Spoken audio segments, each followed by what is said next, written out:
So day 6 of Operation Epic Fury, the American and Israeli war against Iran is underway. What's the latest update from what's happening on the ground?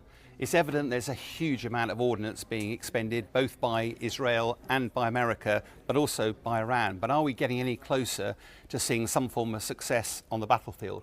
Updates from today. Abu Dhabi, there were some drone strikes. They were shot out of the sky. Unfortunately, the debris fell down and injured 6 people on the ground. In addition, up in Tehran, the Israeli F-35s will be delighted because they ended up shooting down a Yak-130. This is only a training aircraft, but it carries some very potent Russian AA-11 Archer missiles, and they would have been very, very dangerous, and therefore Israeli would want to take those off the map. The Iranians only have 2 of those aircraft. They've now lost 1, so it's pretty key. What's also happened over the last 24 hours is America has released a video that is actually showcasing their military capability. Now, as a dominant military superpower, this shows B-2, B-1s, it shows rockets, it shows their full spectrum of might, and it is very, very daunting. But it is worth remembering, military action is a means to an end, not an end in itself. Is it helping to achieve the political objectives of this campaign? Now, Iran has declared that it will seek revenge for all these attacks. The harsh reality, is that just rhetoric, or is there anything they can actually do? Now, of course, the advantage that Iran has is they've got a huge standing army, and it's pretty evident that America does not want to put boots on the ground. It's also, they've got a large number of proxies they can use. They've also got drones and missiles. But let's look at those latter 2 to see how they might be able to use those.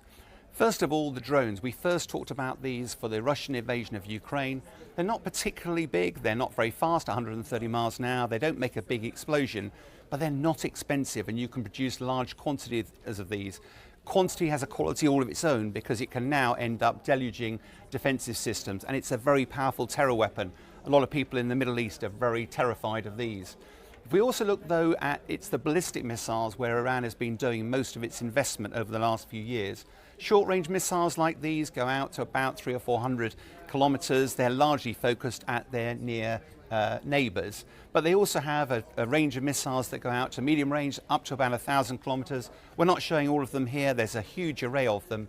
And then, of course, some of them, well, the larger missiles, the long-range missiles, go out to about 2,000 kilometers. Now, that sounds like a long way. What does that actually mean on the map itself?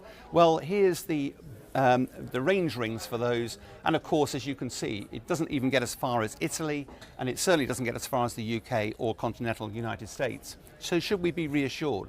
Well, I have to tell you, as a military guy, this is what's been declared, but Iran will want to have a missile that can get as far as the continental United States.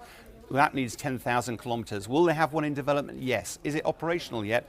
Almost certainly no. You remember the Americans had their F-117 stealth fighter in existence for 10 years before it was used in the Gulf War. It's almost certain that Iran will be developing some of those capabilities for itself. So although Iran is being dominated by America's military might, America will not lose this war, but Iran just has to avoid losing for it to prevail. The longer this war goes on, the more likely is that Iran will feel emboldened and America will be looking for some form of off-ramp.